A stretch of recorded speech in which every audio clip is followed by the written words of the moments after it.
looking at vulnerable groups or those that have in the past not been recognized in transitional justice processes, including because of the silencing of the ways in which this, or the silenced effect in the way in which some of the violences and harms have been experienced. So here the focus is of course on gender, women and girls, and conflict-related sexual violence. And this is done in the context of increasing international norms around international crimes, an evolving peace-building architecture at the global world that's taking place in parallel but in very connected and explicit ways with transitional justice in dealing with the past. And then specifically with the agenda of women, peace and security that began with UN Security Council Resolution 1325 in 2000 and that has evolved through a number of UN Security Council resolutions to thicken how to deal with conflict and also explicitly with dealing with transitional justice. So everybody on this panel, with the exception of Camille Zon, is involved in that project, and I'd like to pass on first to Ellen, who will explain a little bit more what the project is doing. Yeah, so hello everybody, or good before lunch. There are several more people on this project than those of us who are sitting here. We're about 15 people altogether, counting the core researchers and the reference group. And what we're trying to do in this project is to figure out the relevance of truth commissions to dealing with conflict-related sexual violence after violent conflict, and also how truth commissions can influence the national and international agenda on how to improve rights for women and to deal with sexual violence, because sexual violence doesn't only go on during conflict. That's a very particular kind of sexual violence, but sexual violence very frequently continues and takes on different shapes and forms also after the end of conflict. So in this particular project, we decided to look at two regions of the world which has had extensive conflict over the years, Africa and Latin America, and we decided to look at all the formal truth commissions that had been set down by states to deal with human rights, systematic, gross human rights violations committed during a particular conflict. And we decided to look at the universe of truth commissions, and we found roughly 40 such commissions, roughly 20 in Africa, roughly 20 in Latin America. I say roughly because some of those commissions are still ongoing. And we are looking at four different phases of truth commissions. And just to define truth commissions, they are commissions with non-prosecutorial powers, right? So their mission is to investigate and document systematic human rights violations, and they have a mandate for a given period. They have to finalize the report, and then they hand over the report to the government. And in that report, there should be recommendations, and then it's up to the government to implement or not their recommendations. So there's also an impact factor here. But we're looking at the 4 stages of the truth commissions, which are the formulation of the mandate, the operations of the truth commission itself, which is when it collects the data. Usually there are witness hearings where the truth commission meets with victims of human rights violations. Then there is the stage where they evaluate the data and they write up the report and then formulate the recommendations. And what we do in the project is we track how all these commissions have dealt with sexual violence explicitly in all of these 4 phases. And in terms of where we are at the moment, we have finished the data collection on the African cases, and we're kind of halfway through the Latin American cases. And I'll just sum up very, very briefly. So we have found that about 1/4 of the truth commissions explicitly mention sexual violence as one of the areas to be investigated. And don't forget that sexual violence is one of many areas, one of many different kinds of abuses that these commissions deal with. Extrajudicial killings, kidnappings, exile, forced disappearances, torture. I mean, there is a wide range of violations that usually happen in different kinds of conflict, be they dictatorships, apartheid regimes, one-party states, or genocidal cases, or civil war. So 1/4 have dealt with them in their mandates. 6 out of the 18 African commissions have dealt with sexual violence in their operations.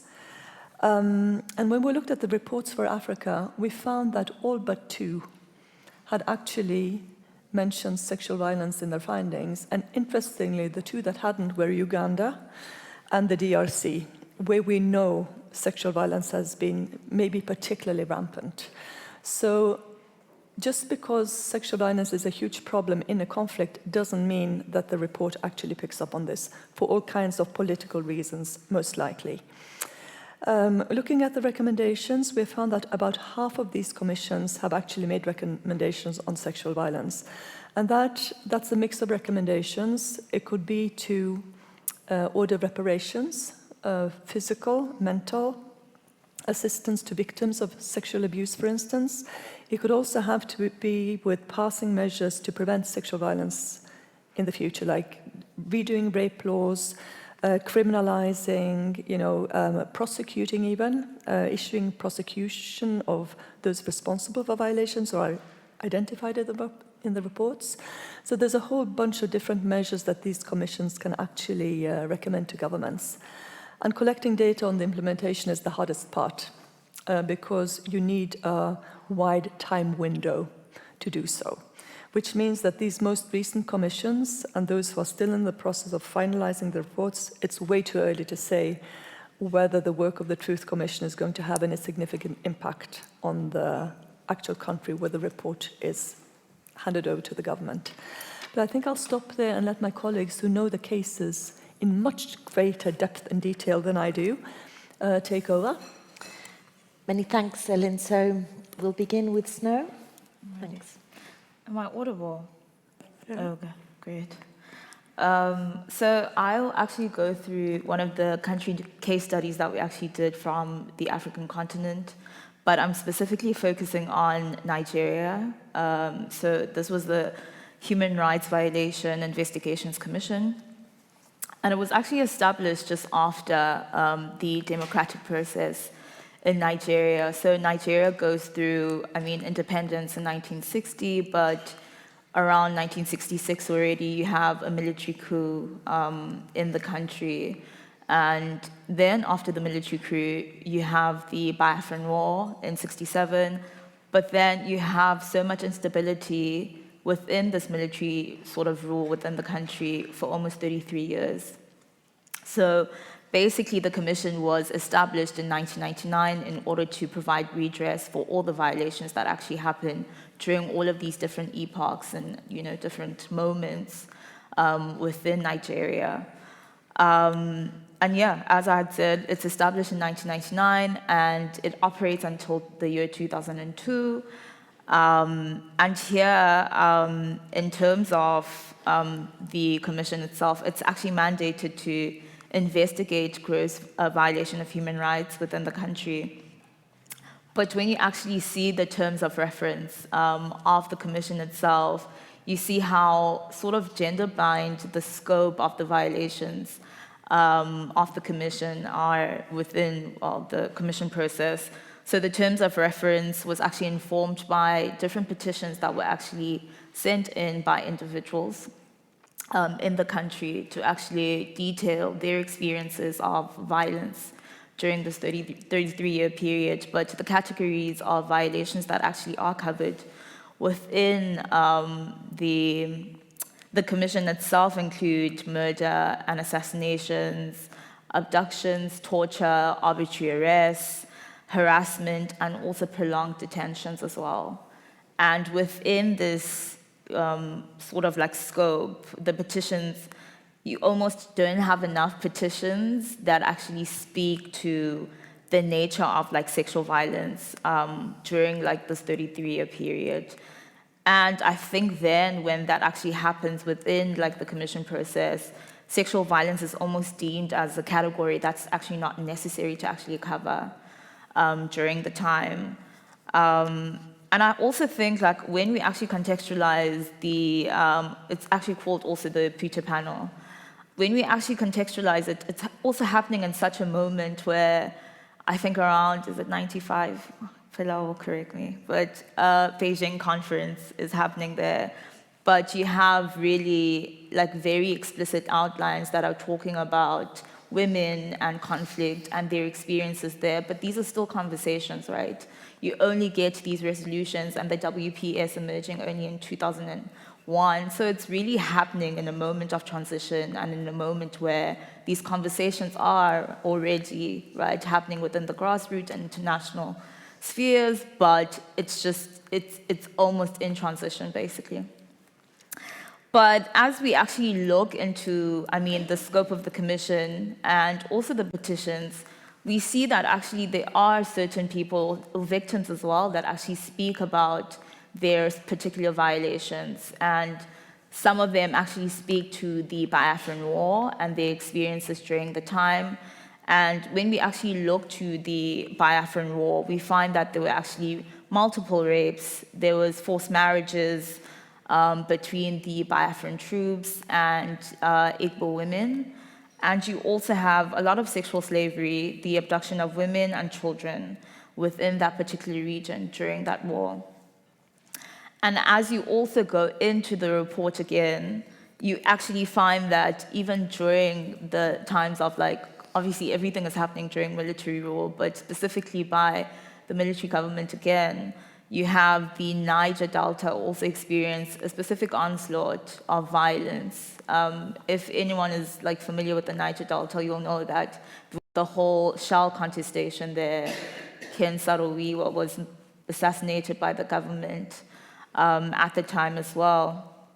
And you have a lot of women actually sort of getting together and being part of the movement to actually get Shell and the state out of Ogoni land, which is in the Niger Delta. And basically, from that record as well, you find that women then are also targeted for being Ogoni. So they then, within the conflict of obviously their husbands or their partners getting abducted and also experiencing arbitrary arrest, they are in turn also being targeted for the identity of being Ogoni.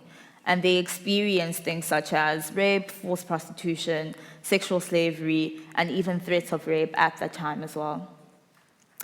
And basically this particular sort of these violations also were actually inspired by this idea that actually women aren't also supposed to be occupying the public sphere, right? What are they doing protesting and standing up to the government?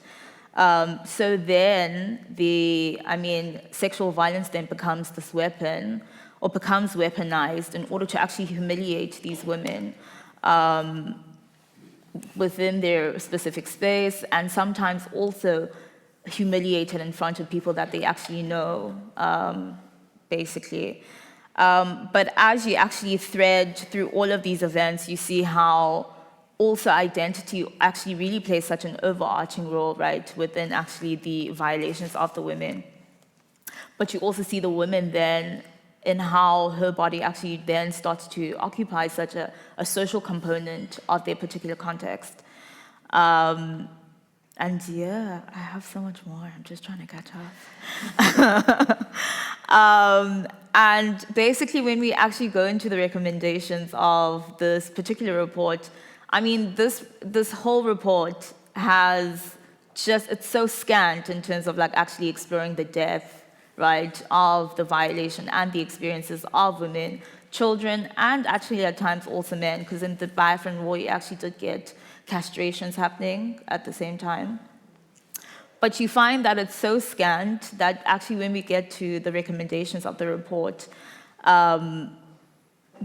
basically there is absolutely nothing that speaks to redress for sexual violence, right?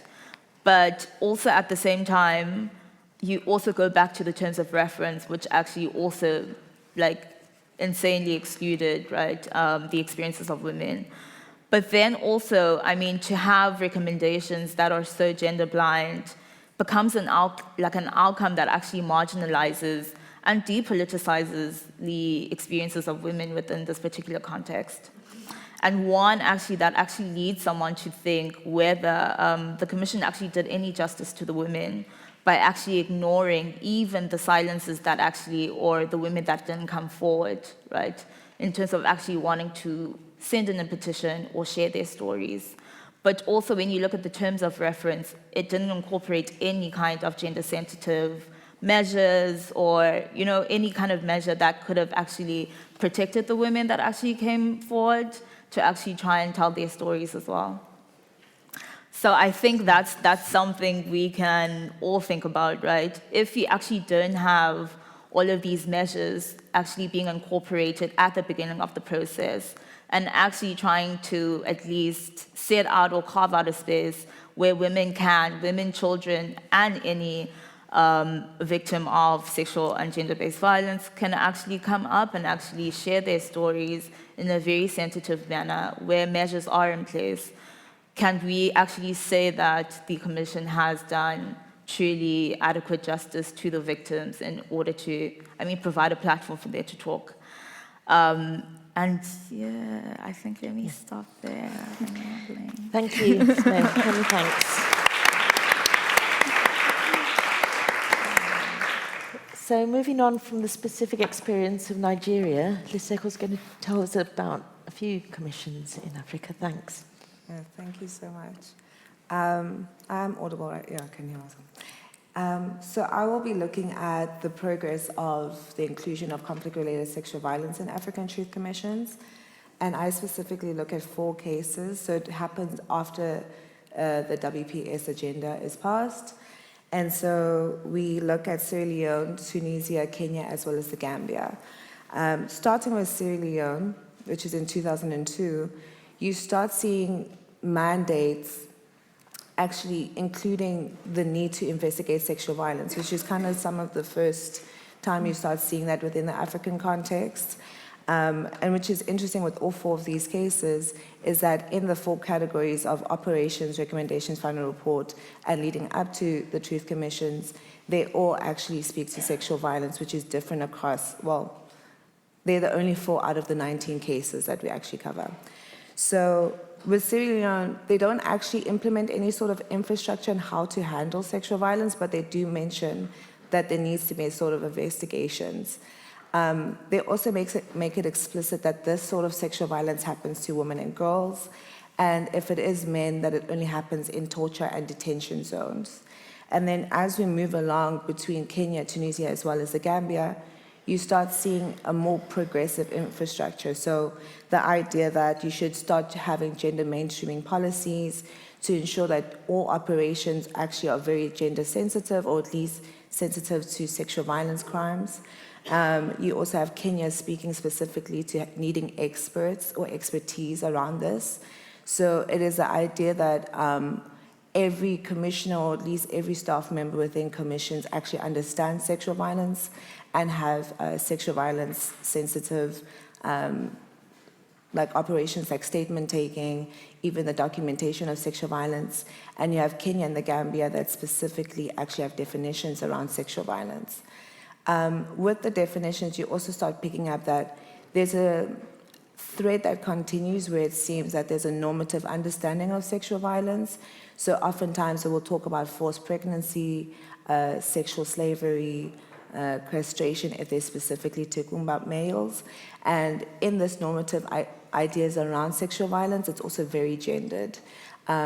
So you have only 3 out of the 4 that actually speak to men who can be survivors or victims of sexual violence. And again, it is limited to 2 specific events. So whether you're in detention or it is related to torture, which is like the idea of secondary violence.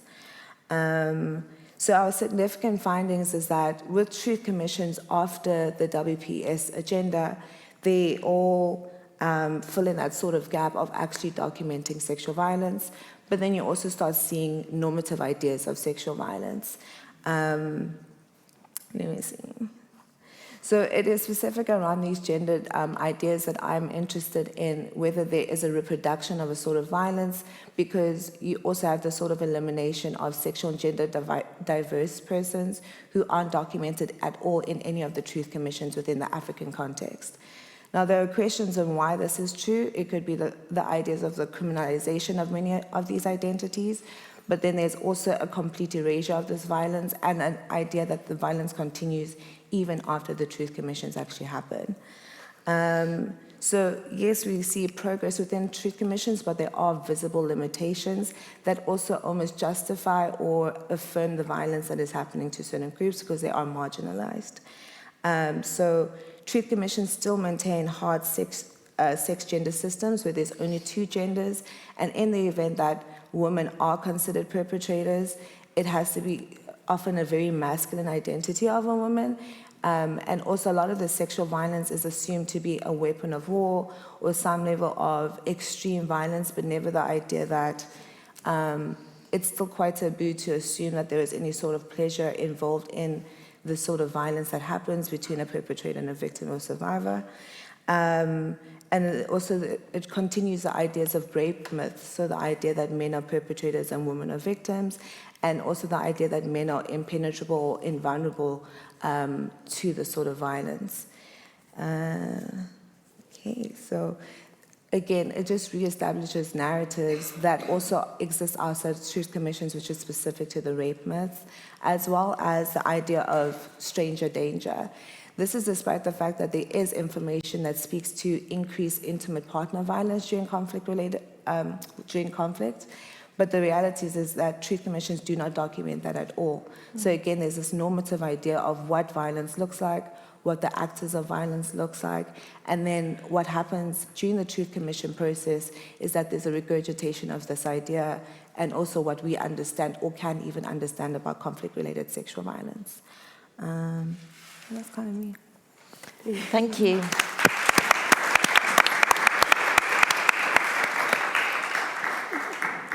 So many thanks, Lisejo. And we'll move on to Camila, who will be telling us about Peru and the very distinctive Thank you for the invitation, Ellen. Can you hear me? Yeah. No? Yes. See? Okay. Okay, what I'm going to speak is about the case of Peru and the work made by the Truth Commission on studying sexual violence.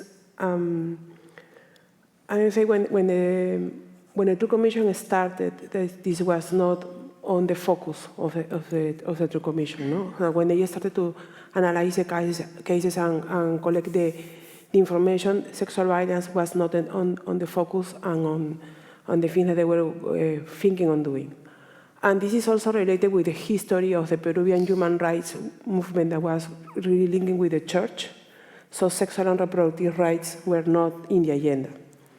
But it's also like in that context, when the Truth Commission started, we just have created the Ombudsman Office, and they have a woman office of the rights of the woman. There was Rocio Villanueva, and she have a team of lawyers that were working. And in that context is that when the Truth Commission started in their work in 2001, there's one lawyer, Julissa Mantilla, I think she took the big task to review the cases and to see what was going on with sexual violence. And she have an open mind, so she only not look for women cases, also from some cases that we knew that happened on LGBT rights and LGBT people that were attacked during the conflict. And because of that work that was enormous and was also against some of the discourses inside the commission, that was not easy, so Julissa was super brave on that, and she issued an internal report, and they say that was the Truth Commission collected information about 5,300 cases of sexual violence. What did the Truth Commission is that they don't have the prosecution authority, so they select some of the cases that they will have more information and say these cases have to go to the courts. with the support of the Ombudsman Office. And one of these cases was the cases of Manta Vilca. The Manta Vilca case was, so the Commission recommended this to go to the court, and the case of Manta Vilca was a case of the two communities who were affected by an army, a base of the army in the communities. This was a Quechua communities in the Peruvian Andes, and women were raped as part of the try to control the situation there. So we were speaking about, and this happened in 1984. Yeah. This year, so after 21 years after the True Commission said this has to go to the courts, this year we have a ruling. And it's a landmark ruling because it's a ruling that says that this case is a case against humanity. It's a crime against humanity. Sexual violence is not just something that happened like that. And then it's supposed to be like an implementation, and they were identified some people from the army that was going to send to jail for 9 to 12 years, depending on the responsibility. So this is important because, yes, I say it is a landmark case in a context where this is not happening. Because it's important to say, as I say, why this need, like the push for some people inside the True Commission is also when these cases go to the judiciary is where it's landing, which kind of judiciary system is landing, and the capacity of the judiciary system to deal with these cases and to deal with sexual violence. So there is a lot of impunity. Judges are not happy dealing with these cases. We have another case with nothing to do with the conflict, but there was a case of went to the Inter-American Commission on sexual violence in the hospital, and this implies that, and the judiciary was also implied, and the Inter-American Commission said to Peru, yeah, you have to train the judges. And when we follow up this with Alicia Yamin, the people in Peru were saying to us, the hardest part is to try to train judges. No? So in this system, and in a context, in the Peruvian context now that they are making, therefore, to talk about the army conflict in the schools. They are changing the textbooks that you cannot speak about the army in the school, when you cannot speak about gender, when you cannot speak about in the schools. We just issue an impunity law. Just before the issue of this law, this case came up. So I think it's important also to understand one thing. There are really long processes. 1984, 2024. It's just they have the ruling. These cases happen against everything. So it's really long. And also the work of the donors that they just decide to abandon the cases. So they are good for 2-3 years, but these cases took 21 years to see some kind of resolution. So I also think that is important because sometimes donors say, yeah, you have to go, but they don't understand that these processes are long because of the type of judiciary system that we have. And I think the case have an impact, the experience in Peru, that when it was the Justicia para la Paz in Colombia, there was a lot of exchange with the experience of Peru to see, and Colombia have been doing much more than us, that's for sure. We were like a really seminal work we did there. But I think it's also important to say that the impact inside the human rights organizations. So they has been, from that case and the case of the Truth and Reconciliation Commission, this type of violence and this type of cases, the human rights organizations in Peru are much more involved. And now women organizations are part of the human rights movement that before they were absolutely split. So I think that's important to say that how this has shaped the civil organizations and civil society organizations. I think that is also important on the impact of this type of cases. So yes, I want to just stop there and yeah, looking for the questions. Thank you. Thank you very much. So we see a very clear evolution, not without challenges, of dealing with a range of experiences of conflict-related sexual violence, and also a problematizing of how narratives may reaffirm discriminatory gender relations, but also create space for new debates and discussions about how to integrate more gender diverse, at least thinking into mandates and Transitional Justice and Truth Commission projects. So, yes? Can I just say one thing? Yes. That we forgot? Oh, what did we No, forget? no, you didn't forget. Okay. I forgot. You know how we had this discussion about, in previous panels, about the link between academia and practitioners? Yeah. I was just going to say that one of the things that we really, really want to do in this project is to collect data that is relevant for practitioners. So out of all this, you know, we're asking something like 200 questions for each of the truth commissions, collecting data on the, you know, the language of the reports, the involvement of the women's movements, you know, the gender balances in the commission themselves, you know, victims units, gender balance, gender sensitivity of those working in the commission. So we have a bunch of very, very interesting material. And what we want to do is to write a handbook on truth commissions and sexual violence or conflict-related sexual violence, so that some of the insights from all these commissions, and I came to think of it when you said that the Peruvian Commission has been, the experiences of the Peruvian Commission have been used in the Colombian case. And there is a lot of travel, if you want, or dispersion of knowledge from one commission to another, so that it is important to make information available, not just for the academics and, you know, journal articles, but also for a much wider audience. And I must commend you guys from the Center of Conflict and Social Reconciliation in South Africa for having published short, very succinct country notes on each of the African cases, which are publicly available on the Transitional Justice Hub webpage for the organizations. You can look it up. You can learn from all these commissions that have been analyzed so far, and there's a lot more material to come.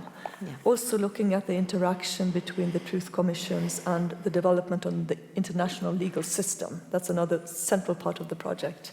Yeah. So sorry for interrupting. No, that's fine. And just to add to that, this is a project that's oriented very explicitly to informing policymakers and practitioners. And the point that Camila was saying, that donors have much more limited time span and imagination in ways that means that they aren't able to capture the long-term processes of change and the long-term processes of how things are being discussed, the narratives around this. So, yes, that's a strong element of this project, and the handbook is very much oriented to policymakers and practitioners in addition to academic outputs that will be coming from this. So do we have time for questions? Or? Yes. So I don't know if there are questions. Maybe we can take a few at a time? No? Okay. All right, only questions, not answers. You can... So answers during lunch. Thank you so much for a great panel and also a great project. I had a question that it was partially answered by Eileen about this cross-fertilization dimension of the project. When I listened to Camila, I remember the shock I had in 2004 when we were founding this network of law professors in Buenos Aires, and I listened for the first time to Julissa Mandilla tell us the story of her work and the commission, and at the time, nothing had happened in Argentina, over 20 years of transitional conversation and on that subject, and we had to wait a lot until the first judgments and everything on that issue in Argentina. So my point was to highlight the importance of looking at the traveling of all these ideas and influences, but also my question is, how do you assess this cross-fertilization and diffusion of ideas, not only on the reports and the final outcome of that influence, but also with a question about how these ideas travel, and which are the hubs in which the connection between Peru and Colombia made possible the influence that we later saw in the Colombian reports and the rest of the world. So I think that there is a social science type of research that we need to bring to this conversation to learn more. And in that point, I want also to suggest that we need to look more at places like this and other places where we as scholars and activists engage with practitioners and our own research to look at how we connect ideas and practices, because sometimes we tend to overlook also the importance of these scholarly and academic and advocate conversations that are so key for this diffusion. So thank you so much, and thank you also for bringing Julissa to the forefront, because she was really a pioneer, and then her work, as well as Rocío Villanueva, has been very influential for all Latin Americans and feminists in particular. Thank you, Paula. Hello, thank you for this great panel. I had maybe one question regarding what are the factors that influence that a true commission includes gender provisions? Is the composition of the true commission? Is like the mobilization of feminist movements? What are the factors that you see there? And another question was like, have you seen other impacts after the recommendations? I'm thinking like this empowerment of like women's organizations in Colombia. We're all the time using the arguments that we suggested to the True Commission, and they were approved, and we are using that as part of advocacy, right? So the True Commission recommended this. You need to do this at the local level, right? Have you seen other impacts on that? And have you seen maybe like innovative concepts in some True Commissions? I'm thinking in the recognition of reproductive violence in the True Commission, in the Colombian True Commission. That is like a super important landmark right now. So do you have any kind of comments regarding these innovations at the conceptual or theoretical level in other True Commissions? So yeah, thank you and congrats. Thank you. Well, thank you so much for the panel and for the research and for the fact that it looks at data, because it's so important to have data. I was wondering whether there has been a continuation of women's hearings you haven't mentioned those, but in my experience, they've been very powerful in providing, collective and encouraging collective agency, but also in ensuring that the work that truth commissions do on sexual violence, which is often a taboo, which is often always a problem, an ongoing problem in these societies, but also a taboo in many of these societies. My experience in Morocco taught me that it was precisely thanks to the women's hearings that many of the average citizens started to have more serious conversations about ongoing sexual violence. So the hearings, have they continued? Is there good practices on those? Then, even the Security Council is only now starting to mention men as victims of sexual violence. So I understand your frustration with the limits of how this is happening, but I think it's a huge milestone, right? To include men. And I suspect that we're going to also see children come to the fore much more, indigenous peoples come to the fore much more. So I think there's a promising trend that you're probably likely to see in more recent cases. And then for you, I'm sure you know it, but for those in the audience who may not know it, the Global Survivors Fund, on whose board I am privileged to sit, which Mukwege and Nadia Murad created precisely to provide reparations for victims of sexual violence, is producing a remarkable series of reports. To my understanding, those are the best documented reports on reparations, specifically on reparations and sexual violence, which is a particularly difficult domain to track. So I would very much recommend that you take those into account. Thanks. Thanks for a great and very enlightening panel. So I have a question or comment on time and space. I mean, Camilla talked about the time that it takes to actually get justice in these cases. And we have, three major global conflicts at the moment where sexual violence is very preeminent. Russia, Ukraine, Israel, Gaza, but also Sudan. And what concerns me is, are we tying truth too much to reconciliation?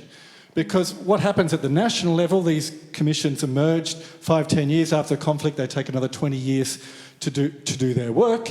At the international level, we have the ICC doing investigations of the highest commissioner, doing some information sort of gathering, but it tends to be very narrow and very, very limited. And like, if we look at, for example, Israel-Gaza, all the mess around whether there was sexual violence by Hamas during the attack, how to verify that, how to understand it.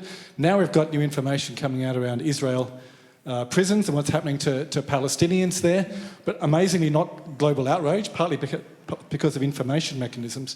Do we need to think new, like for example transnational, international mechanisms that get truth out early on things like sexual violence?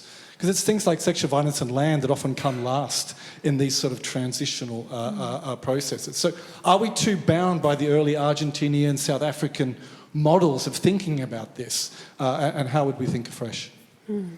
Thank you. We'll take one more question.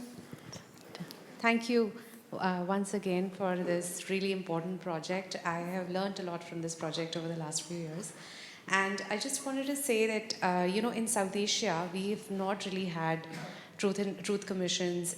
India, so recently, the Indian Supreme Court in 2023, even as it upheld the abrogation of Article 370, which basically removed statehood for Jammu and Kashmir, one of the judges in his concurring opinions recommended the creation of a truth commission on which nothing has been done so far.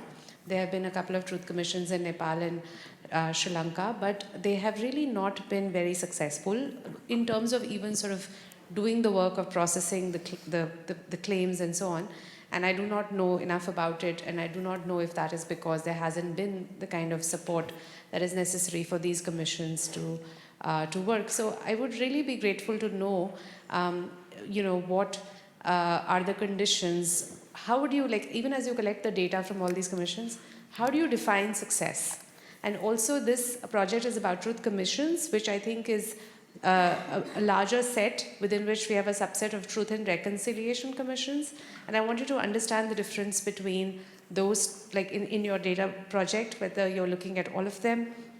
What are the differences between truth commissions versus truth and reconciliation commissions, both in terms of their objectives and how they achieve those objectives, and what are the measurements of success? Thank you. Thank you. So thank you very much, and I think there'll be plenty of time during the course of the next few days for the presenters to answer those really, really interesting questions. Thanks a lot.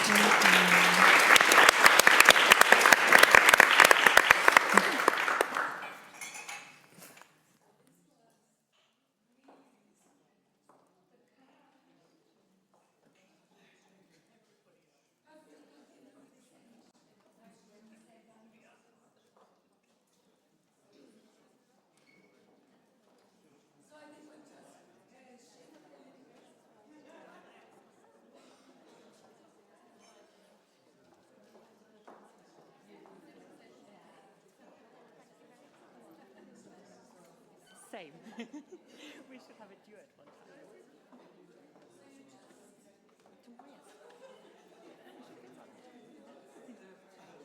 I just don't want to push them.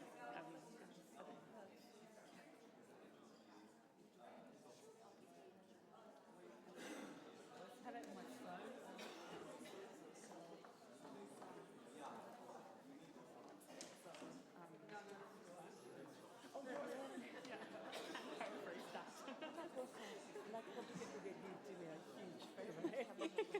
Well, you can just hand it over to me. I'm like,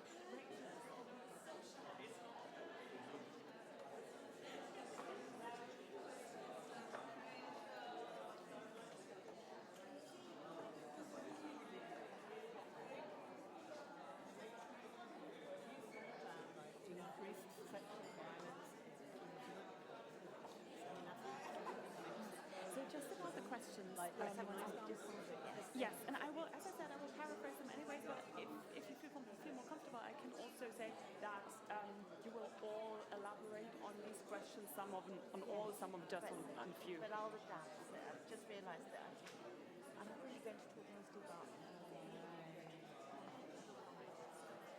yeah, but that's totally fine. That's because they're absolutely included in this topic. And this is also what the idea was to have these more open kind of questions, so all of you can actually really dive into the topics you want to. And then afterwards, I have questions myself in case there's questions I doubted them.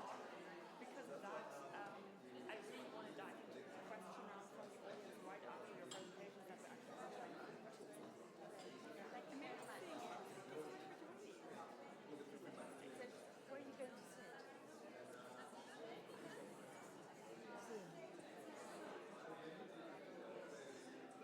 Pero que los grupos armados políticos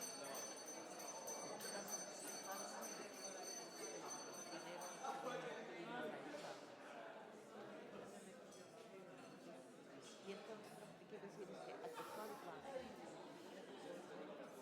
by another organized crime, by a conflict armed actor, who are working together and are interconnected. Transitional justice in This room is so intimidating. That's often better. I can't see people. I can't see anymore. I mean, like, all of those pictures. Entonces voy a decir que un poquito está, pero no está de manera.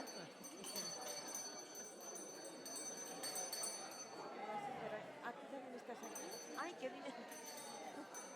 Yes, please. We're going to have some time to just chat, aren't we? Yes. Después de esto voy a dormir 40 horas.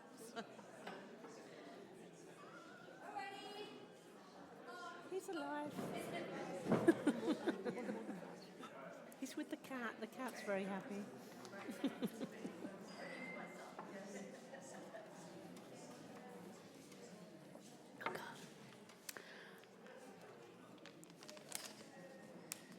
All right.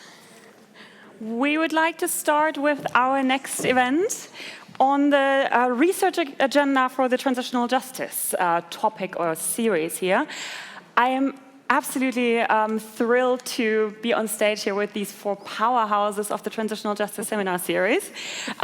Yes, absolutely. Over here we have Pilar. I know you all know all of them, but still just quickly, we have Pilar Domingo, who's a senior research fellow at the Overseas Development Institute. Next we have Camila Janel, we just heard her on stage already, who's a professor at the Pontificia Universidad Católica del Perú. Next here we have Rachel Cedar, who's a senior research professor at the Center for Research and Graduate Studies in Social Anthropology in Mexico City. And last but not least, once again, we have Elin Skoll here with me, who is a research professor at the Christian Michelsen Institute here in Bergen. We will start off this event with Elin elaborating a bit on the past 10 years of the Transitional Justice series and basically what has been done in that regard and the output on it. Okay, thank you, Dorothy. Summing up years of research in 5 minutes is not easy, but I'd like to say that, just by way of starting, I'd like to say that the transitional justice field in itself is a little bit like law transform. It has expanded hugely over the years in terms of at least 3 different things. First of all, in terms of what kind of transitional justice mechanisms are in focus. And just very briefly, transitional justice is about how you deal with gross human rights violations after the end of a conflict. Very, very simple. Now, the focus over the years has shifted from an almost exclusive focus on courts, specifically after the Second World War with the Tokyo Nuremberg tribunals, and also all the national court prosecutions that went on in national courts after the atrocities of the Second World War. This has expanded to now include truth commissions, reparations, memorials, institutional reform, restorative justice, local justice initiatives, and a whole range of other mechanisms, both formal and informal, institutional and non-institutional, in terms of addressing human rights violations. The second way I think the TJ field has parallel to law transform is in terms of disciplines. Whereas it was a focus almost exclusively of jurists in the early days, it has now expanded to include, become very, very interdisciplinary. So we have political scientists, obviously, lawyers, historians, sociologists, psychologists, a whole bunch of different kinds of disciplines trying to understand how states, nations tackle human rights violations at different levels, also at the international level. There has also been a diversification of methodological approaches in this field, hugely. Not only doctrinal analysis of court cases, but also a big variation in terms of qualitative and quantitative and mixed methods approaches in how to understand these processes, not only how they come about, but what kind of relevance they have to society. So, and I just want to say a small anecdote to illustrate the length of this field, because it isn't very, very long as a subject field. When I did my master's thesis, I have to admit when it was back in 1992, and I was studying the truth commissions in Argentina and Chile and the NGO sector and their role in the transitions to democracy. And at this point in time, I had never heard the term transitional justice. It was coined very soon after, though, in the early 1990s by Neil Kritz and Ruti Teitel. There are actually several scholars who claim the ownership to transitional justice, but it became like a scholarly field in the early 1990s. And then just a couple of words about the CMI research in this field, because it predates Law Transform and it predates the Bergen Exchanges by actually a couple of decades. Going all the way back to the Human Rights Program established in the early 80s, we have been doing research on transitional justice for, I don't know, it's probably like 50 years now at the institution. And we have looked at things like the drivers of justice. It's like, who are the actors who get these different institutional and non-institutional mechanisms in place to address human rights violations at the local, at the national, and at the international level. We have also looked at the processes themselves, comparing processes in Latin America, for instance, different kinds of mechanisms, how they play out. We've looked at impact at individuals, impact at societies, impact at nations, impacts at political processes. And the goals of transitional justice are too many to list up. I think Bronwyn Lee has something like 20 different goals just of truth commissions and what they're supposed to achieve in an ideal world. But we have tried to sort of look at some of the major impacts on very elusive concepts like democracy, like reconciliation mentioned by Malcolm, and on accountability, on criminal accountability for atrocities.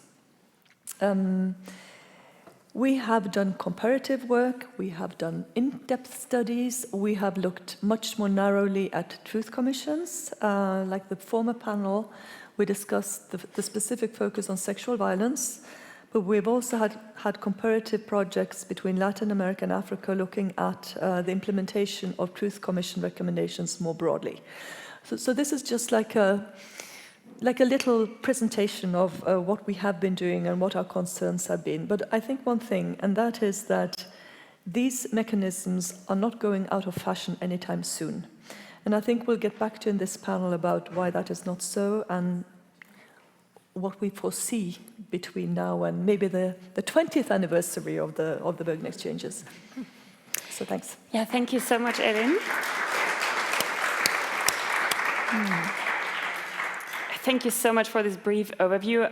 As you just already mentioned, you, with your last remarks, you were also kind of touching on what we will continue now. So I will just ask you to elaborate now a bit more on the following question we were talking about, just for the audience. So this is basically, first of all, to have a look back at the past decade or even more, just as you did as well, regarding the questions, what kind of challenges have newly occurred during that time and what has improved, as well as the questions, which topics and fields you would like to tackle in the future. And then also the more broad and probably a bit difficult, this difficult question, how to bridge the gap between the academic and the public sphere in some regards, in that way, and which kind of fields and topics are getting overlooked in either or in both of these spheres. So I would suggest we just start off in the where we sit here, and each of you has 5 minutes. So just for the audience, feel free then when in this regard, when Elin starts, when Pilar is presenting, to already line up so we get all the time out of the question time actually, and maybe even have time for the answers then this time. Okay, thank you, Dorothy. Since I just talked, I will keep this very, very short, and I'll focus just, I think, on one thing. If I put on my glasses and, the crystal ball and look into the future for a second, I think there are at least 3 very, very important themes.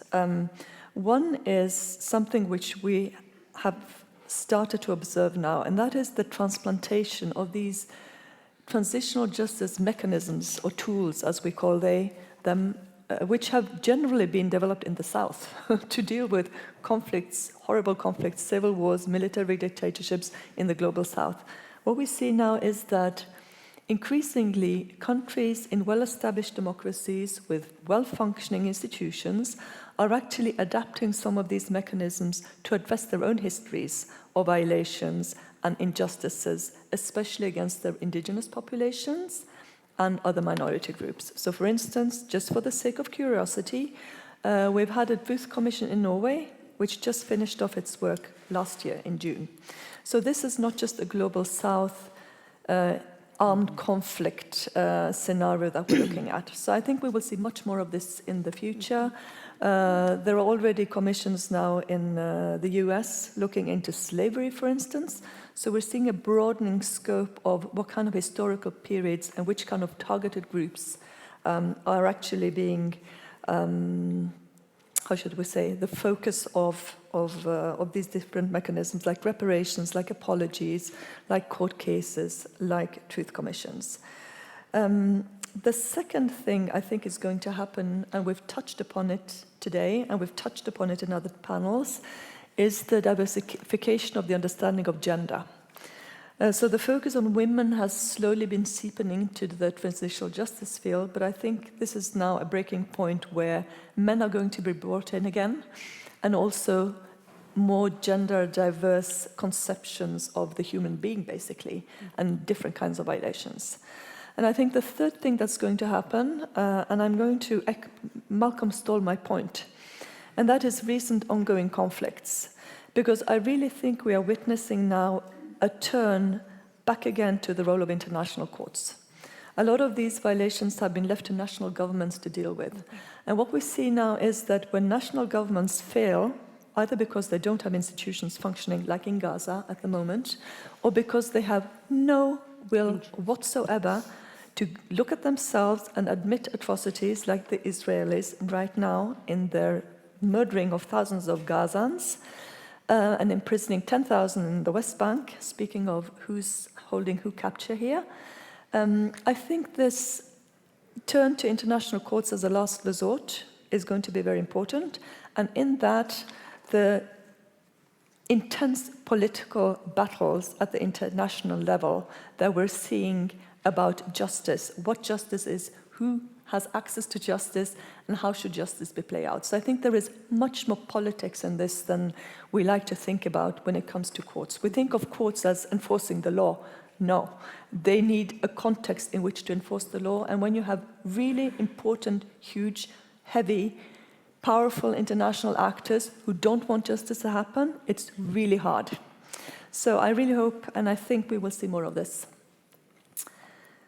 battlefield, justice battlefield in the future. So I'll stop there. Yeah, thank you so much, Elaine, for these insights.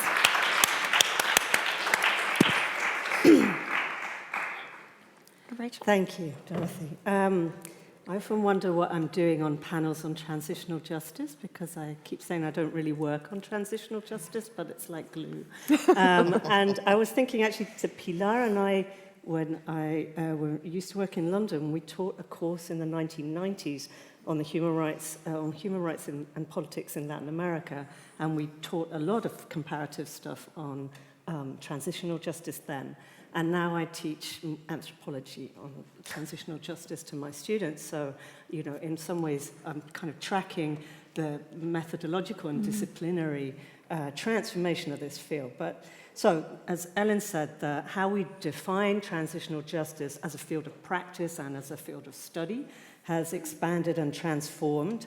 And, we used to think about, we used to do a lot of questioning of transition, what's transition, from authoritarianism to democracy, from war to peace. But I guess one of the questions is how should we think about transitional justice in context of growing autocratization that we've been talking about today. I was thinking about the previous panel. We all know we need gender-sensitive training for judges, but, how possible is that in context where gender ideology is so contested, as we heard from other panels, right? And in the light of these ongoing debates about the role of regional and international courts in accountability for mass violations of human rights. I think the line between what's transitional justice and what Kath Collins once called post-transitional justice, that's totally blurred. We've kind of lost that, and that's about process tracing, it's about Malcolm's question about time and space and how you study the kind of iterative feedback loops of these initiatives, right? So, judicialization, criminal accountability is kind of long-run processes, effects, consequences of truth commissions is something that we look at much more. But of course, transitional justice itself is always conceived of as different from ordinary criminal accountability. So I think the blurring in the scholarships to do with the complex and ultimately unresolved challenges of analyzing the impacts of different aspects of transitional justice, such as exercises in historical memory, different forms of judicial and quasi-judicial accounting, reparations programs, and then the question of the interaction between domestic and international courts, which is another kind of huge area. And what timeframes are we using to assess the impacts of these? So I want to, just say a little bit about Latin America, and to preface that by saying that I think transitional justice as a field of study continues to be increasingly, one, multidisciplinary, two, highly policy engaged, three, either explicitly comparative or very much informed by a comparative sensibility, even if we're doing single case, much more micro-level focused studies. And four, increasingly centered in the demands and subjectivities of victims and survivors of gross violations of human rights, which wasn't necessarily the case at the beginning. And I guess I'm basing my thinking on the stuff I'm reading, which is much more qualitative ethnographic work on transitional justice in recent years. So I want to say something about three cases, Guatemala, Colombia, and Mexico, where I live, and to try and kind of say something very brief, very telegraphic, about the relationship between innovations of the Truth Commission or the transitional justice mechanisms themselves and the scholarship, because one of the briefs that Dorothy gave us was to think about the relationship between the field of study and practice. And if I don't get there in my 5 minutes, which I might not, I just want to flag up the innovations of recent Latin American experiences in transitional justice, which I think are going to be the things that we're also going to carry on studying and deepening. First, intersectionality perspectives and transitional justice. Secondly, the question of, and linked to that, race and reparations, and transitional justice and colonial violences, which has very much been a focus of recent transitional justice initiatives in the Global South, but very much in the Global North, as you said, the Canada experience, Sami.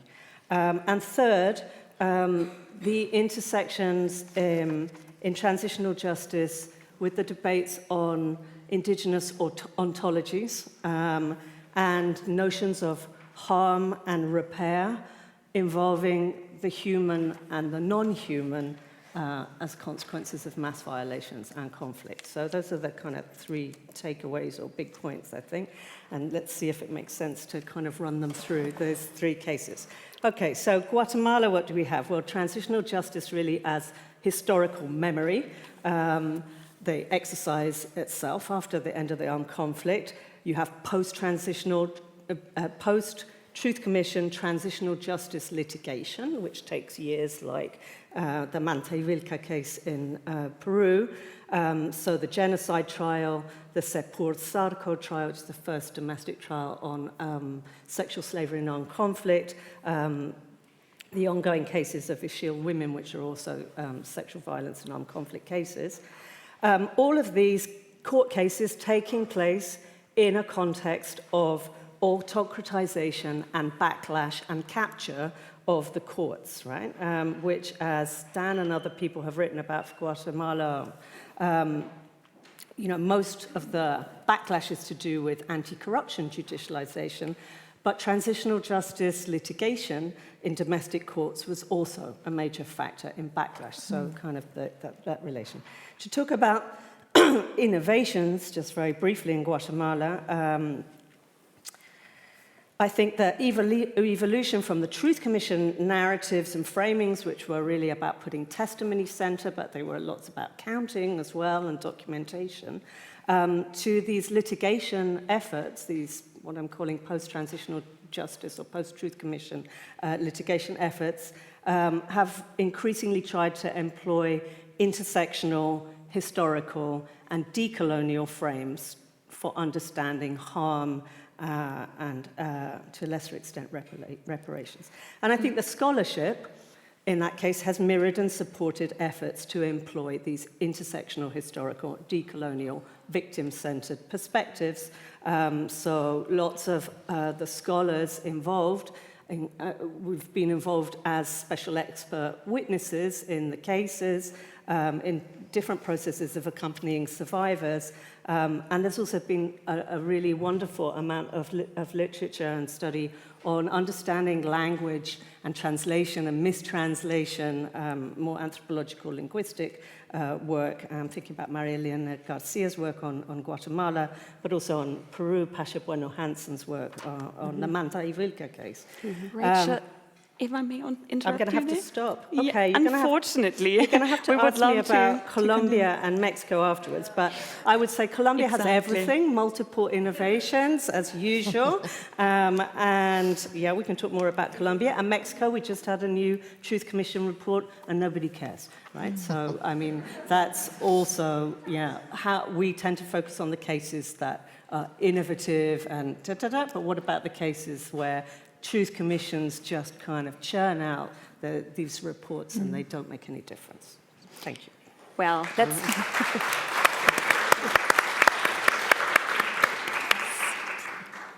Thank you so much for these wonderful thought-provoking insights. And I will just take the cue about Peru and hand over to Camilla then. Thank you. Yeah, I will try to be brief. I think that I'm thinking on what we have spoken the last days and years also on the projects on backlash and this idea of autocrats and that we are focusing on this year, the Berlin exchanges. Autocrats don't like transitional justice. So, and I think it's interesting to link what we are speaking here with what was discussed, for example, by Thomas the other day, when we speaking about, okay, there has been a backlash on democracy. It's not clear that in all the components of democracy, but in, for example, free speech, yes. And this is linked with what we have been seeing in some cases. I will put in the case of Peru with transitional justice and speaking about the conflict is that is where they want censorship, because you don't want people to speak about this, and you don't want to speak about because you're an autocrat, you don't really like when protest and you want to repress and you want to abuse human rights, so then you don't like that this is portrayed as a win from the civil society. So I think that is an area that we need to to study more like this backlash or the resistance or the movements against what was in a way winning in a little time by transitional justice.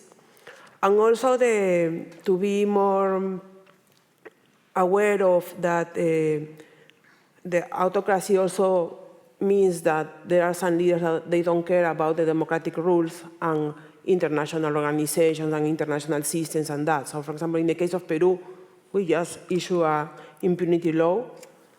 We issued this in the 90s. We went out of the Inter-American system, and then we come back to the Inter-American system. And this has been happening, that has been in the political debate. But then you have a weak political system that, in a way, care about some rules, some manners. But when you lost that, you don't care about that, you just issue the law. And really, then you have to see what is the capacity of these international bodies to make the countries to fulfill with something that they don't believe. And there is not really a cost for that. So I think we have to see how this is happening, and I think the transitional justice is a good area to look for that, to look how this is putting in place, what are the discourses around that, national autonomy, you don't understand what happened in this country or whatever, but this is happening in the last year in Peru, has been happening a lot of things that we were thinking that is not going to be possible, but with the actual, the current confirmation of the Congress, a weak executive and that is killing people, then these things are happening. And we need to probably to think more about that.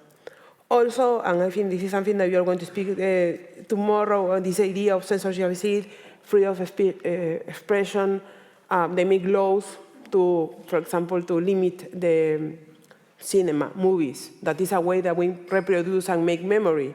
So you censorship textbooks in the schools, but you also just not allowed to make any movie that address the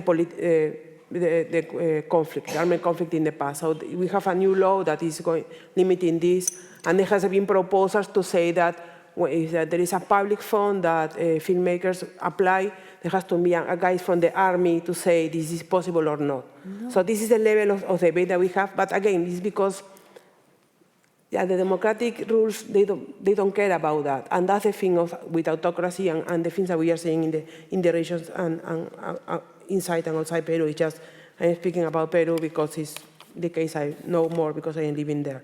So yeah, and I think that is an agenda to try to understand also how it is probably this movement that has been civil society that has been involved in transitional justice is a place to resistance also. Yeah.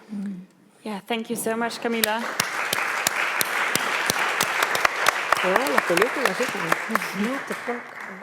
Thank you for these fantastic, relevant comments as well. And now, last but not least, please, Pilar. Thank you. I'll try and be brief, but do stop me if I'm going on. So, in thinking about the future and actually the present, what I'm asking myself, and I don't have the answers, is how do we think about the interconnections between conflict and crime-related violence and the implications for transitional justice? And my understanding is that that's not really been problematized yet, including because of the silos across different communities of practice and different organizations that have different mandates for different things. Of course, it may be that we should never expect transitional justice to deal with crime-related justice, but we'll get there in a minute. So yes, we've seen the field of transitional justice expanding, thematically more issues, as Ellen was saying, are covered than ever before, including groups that were underrepresented in the past, but also, as Rachel was reminding us, broadening the timeline, where now we're looking at slavery and colonial past and what the implications are of that. And there has been also increasing ambition to engage with more structural issues that may not have been explicitly related to conflict, but as Camila was saying before, what did this tell us about reproductive health and other health-related violences. So as thematically the agenda has increased, so it seems has the transformative intent and the transformative ambition and the ambition that's associated with transitional justice, which means as we increase our expectations of what can be covered, we're also setting up ourselves up for failure and growing disappointment as to what can happen, although, as Camila also said in the previous session, there may be ways that we can embed long-term views and look at impact through a longer time horizon. So those are things that we need to think about in trying to assess whether crime-related violence should be integrated in that broadened thematic trajectory. Because the fact is that the world of conflict is changing, and that has implications for how violence is changing, or at least how violence is being counted, how violence is being narrated. But maybe we need to ask ourselves also how violence has been experienced and the sources of violence. So we know now that we can count better. We can count better conflict and conflict-related violence and authoritarian rule violence. We can also count crime-related violence. Not all violence is counted, not all of it is visible, but nonetheless, the counting has improved. We also know that conflict-related violence is increasing. More countries have conflict, as Malcolm was reminded us, are experiencing conflict. But also conflict seems to be becoming more fragmented, more multidimensional. The blurring between conflict and post-conflict is unclear in many of these places, and conflict-related violence continues post-conflict. We also note that crime now kills more people than conflict. So in 2017, one calculation was that half a million people are killed by crime against 90,000 counted as conflict-related or authoritarian rule-related violence. And then Latin America specifically accounts for 35% of the world's crime-related violence. But what we haven't been thinking about, other than maybe a little bit in the case of Peru and possibly Colombia, I don't know, and it would be interesting to hear a bit more about that, is the interlinkages between crime and conflict-related violence, particularly given this much more fragmented experience of conflict at different levels. But certainly on the ground, victims or survivors of, say, sexual violence, they're not thinking in their head, oh, that's a crime-related act. No, that's a conflict one. And therefore, what that means for that experience and how you tell it and how areas of accountability, how questions of accountability are established. So the experience of violence, whether it's crime or conflict-related, is actually very blurred on the ground. And this has implications for how we think about accountability. But the fact is that both across disciplines and certainly across international organizations and at the national level as well, there are silos, and crossing those silos remains really problematic. Communities of practice dealing with transitional justice, except for maybe on the ground, are really dealing with transitional justice, and others are dealing with other forms of criminal violence. So the question then is, for me, how do we think about breaking those silos analytically, academically, but also how do we break those silos in order to capture with much more justice how violence has been experienced on the ground and at the front line of conflict and crime-related violence. But that leaves us with the question of what does this mean for transitional justice? In that thematic broadening, does this mean that we're taking the ambition of transitional justice too far? How can we fairly distinguish between different types of violences and therefore know which accountability mechanism or jurisdictional spaces they should be taken into account? So how do we deal with the fact of this blurring of violence and therefore the blurring also of these jurisdictional boundaries?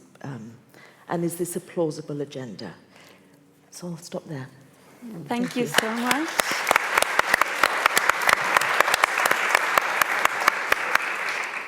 Yeah, thank you so much, Pilar, for this also now opening up for questions, as you already phrased them yourselves. So I see we have the quickest one here. So please, everybody lined up here, and you know the drill. So please continue. Panel. I just wanted to pick up on something that Rachel mentioned that I think will be very important in the next decade and decades, and it's about the role of other subjects or new victims and the non-human as a victim, or reverse ecosystems, mountains declared as victims of the armed conflict. The first case I knew was the Magdalena River, which was not brought to court, to the tribunals as a victim, but then the judges, by looking at all the cases of the paramilitaries in Colombia, realized that there was a lot of violence happening around the river, extraction of natural resources, torture, disappearance, using the river as a space of disappearance of bodies, and also the interruption or the violation of the relationship of people with the river.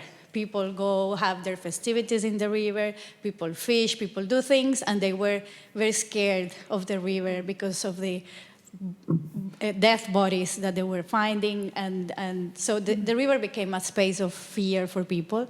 And then what the court did was to declare the river itself as a victim of the armed conflict. And after that, there have been new cases. The Cauca River as well is a victim of the armed conflict in Colombia. And now before the Special Jurisdiction for Peace, indigenous groups have been saying, okay, we are victims of human rights violations, but we are not the only ones. Also, the territory itself is a victim. So this issue of the new legal subjects as victims and the more than human rights violations in context of war and armed conflict, I think is going to be very important. And there are very important questions for us to explore, like what does truth, reparations, and justice mean when you have nature as a subject and also human-nature relationships? How do you restore that? What does it mean? So very important questions about sovereignty over natural resources, over territory, and territorial and ethnic rights will be, I think, very important in the agenda for TJ in the next decade. Thank you. Thank you for this extremely thought-provoking panel. I have 3 quick points slash questions. I was just thinking, based on the presentations, that not only are strategies of legal mobilization part of the battlefield, but it seems definitions of justice are. And I'm wondering now, Siri, if we move from lawfare to just fair, where we are battling notions of justice itself. The second point that I wanted to just make was about, what is gained and what is lost by this expansion of the field of transitional justice, like if we are going to go back to slavery and so on. And with that, I want to also bring in something that I've been saying every day, which is about religious majoritarianism. And it was very striking, Pilar, what you said about crime being more significant than conflict in terms of like the violence that is happening. And the reason I say that is because one of the justifications for Hindu majoritarianism in India has been the legacy of partition. And also within the whole Kashmir story about, taking away statehood has been the fact that there was an exodus of the Hindu Kashmiri Pandits from Kashmir, which was not really accounted for. So how far back do we go in sort of excavating the wounds of the past, and what does that mean for the legitimacy or delegitimacy of the regimes that seek to capture power in this way? And finally, I think it's interesting, and I haven't really thought this through, but the truth and non-violence was like the basic groundwork for the protest movement that Gandhiji in India waged against colonial rule. And I was just thinking and putting together with the protest panels that we had yesterday, and how what do we mean? It's not just a question about justice, but it's what do we mean by truth within this? Hi, thanks for this very interesting panel. And I have a question that I picked from Rachel's comment on elaboration of transitional justice as a field of study. And I wonder about the multiple actors involved in this field. Just not the victims and supporters, but also, those who are in charge of, for instance, prosecutors, or those who are in charge of managerial or administrative work at the courts. I wonder whether you have, thinking of or know about works that deal with the learning processes of this agents, because I'm thinking in terms of the move towards autocratizations or maybe denials, of transitional justice processes. So this might be a very interesting place of resistance, to think of resistance. So I would like to hear your thoughts on this. Thank you. May I ask you to just keep as brief as possible with the questions so we have enough time for all the answers? I will do. So, Christian Berg-Sandvik, thank you. This goes to legal transplants and plausibility of agendas and crime. So I lead a project on the ripple effects of the 22nd of July attack. We had a trial in 2012, but now this will keep going. I mean, all Norwegian terror attacks have generated trials that will keep going and going and going and going for the next couple of decades. Next week, we're giving a panel at the European International Studies Association called Northernizing Transitional Justice. So it's pretty technical. We interviewed all the assistant counsel, bistandsadvokater, from the 22nd of July and the 25th of June. We're looking at catastrophe registers, katastroferegister, and we're looking at the knock-on effects of trials where the perpetrators are all mentally ill. What does this do to justice? But we're not sure. We have adopted this transitional justice frame, but we're just not, do we have an agenda? Do we not? I mean, how do we're just not sure, but we're trying. Hi, I will be brief. So thank you all for the very moving panel. I think we all have so much to think about. My question is about the issue of which conflicts count, and the blurring of these lines of which conflicts deserve a transitional approach and which do not. Many of us here come from places where conflicts and massive human rights abuses abound. And these are really part and a consequence of very normal operations of the state and of capital. They don't require like a conflict situation to be in place, to be recognized. I mean, the way that extractive capital operates and other capital operates leads to massive human rights violations and to situations where living is practically impossible.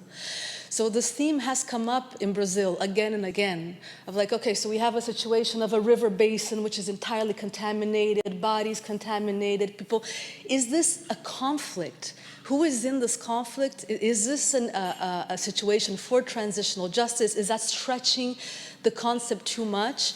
And then this leads to a second question of kind of how does the fact that so many conflicts exist and abound and so much violence abounds without being addressed through this lens, what does it do to the cases which are addressed through this lens? Does it somehow not delegitimize, but kind of throw a veil of politicization on, we're judging that crime and that conflict, but not this one. Why is this so? So it creates kind of a legitimacy problem, maybe for the use of the transitional justice concept and mechanisms. Hi, I will be brief, I promise. My question is in relation to, thank you, transitional justice mechanisms in Western democracies, especially as it relates to the indigenous populations. My concern is to see whether there is room for a refusal to forgive, for a refusal to reconcile, and a refusal for closure in these mechanisms. Thank you. See, I was brief. Yeah, thank you so much for all these fantastic questions. We have about 4 minutes left, so if each of you may tackle the challenge of just addressing 1 minute each. Ellen? I was so busy taking notes, I don't even know where to start. Pilar, please go. So I don't really have an answer to all the questions, but maybe something I didn't underline is that there's a blurring of the actors as well. Given the dimension of organized crime, which is more or less organized, the degree of how organized it is varies hugely. But politically motivated armed actors, conflict-related actors, buy their guns increasingly with crime-related financing. And at the ground level, they're not necessarily that separate who these people are. And I think that's where that's what interests me in looking at this from that perspective. Thanks. Yeah. Briefly to the questions on the what conflicts is going to be addressed by transitional justice. I mean, movement decide that. It's also, this isn't a strategy. Sometimes you use this path and this kind of strategy, so you frame your, and you see that the transitional justice is a good path to follow, and in other cases they decide to go with other kind of legal strategy. So I think that is also, it's not just a come from up and decide. There is more mobilization around that. So it's also how you frame the case, and that, I mean, the movements are also involved on that. Sometimes, in the case of Peru, in some cases of human rights violations, they were saying, no, we don't want to be part of the Truth and Reconciliation Commission because our staff is our staff. No? So I think that's also how it's something that is more moving, and that, and the movements have to say something also, the people that were affected by the conflict. Yeah. Thanks for the comments and questions. I think that even though, it's impossible concept stretching as a field of practice, but the focus on more structural, historical, intersectional understandings of violence and the causes of violence is something that isn't going to go away. Wherever these initiatives now are put forward, and also on the human and the non-human, right? That is also a super important set of debates to be brought in with these on how does capitalism operate, who gets sacrificed, who's a subject of intersecting forms of violence, and why. Right? Those are the kind of questions. I think that inevitably and positively, right, you're always going to have contested understandings of what justice is. And in answer to Omar's question, there's much less emphasis on reconciliation now, as there's an impossibility of, as you broaden, right, you can't say, well, we reconcile at the end of this time-limited process. So yes, I think refusal is a really important part, a political part of these processes, right? And that's also something to study of kind of from the mechanisms themselves, what kind of processes of refusal are inherent in them. Yeah, Aileen, the final remarks? Thank you. I don't really know what to say. But just some of the notes that I took here were, how this field is expanding. New kinds of victims, new legal subjects, what is counted as a conflict, does northernizing transitional justice count, new definitions of justice, can we expect reconciliation? I mean, to me, this points to where the transitional justice field has come from in a way, because it has become increasingly complex, and it has been pushing borders to where you can apply these mechanisms, and it has been expanding the expectations accordingly. So I think all these questions will probably be answered in the in the next years to come, when people try these things out to see if they work. And when you use new concepts and you launch new understandings, you kind of you stretch and you shrink and you modify and you adapt, and then you see what is useful. And the fact that we're actually discussing these expansions must mean that more actors and more countries and more contexts are crying out for some kind of way of dealing with conflict and violations of human rights. So I think that's the positive side of it. Although it's creating headaches for comparativists and researchers, I think it's a good thing that we are concerned with new situations and new types of violence and new types of victims that need redressed. Yeah, thank you so much for this wonderful panel. I'm looking forward to having the same discussion again in 10 years' time for the 20th anniversary, and hopefully I haven't found the answers to these questions then, right? Cerraron el Museo del Memoria. Pero por una cuestión administrativa, por una escalera. De ahí lo abrí.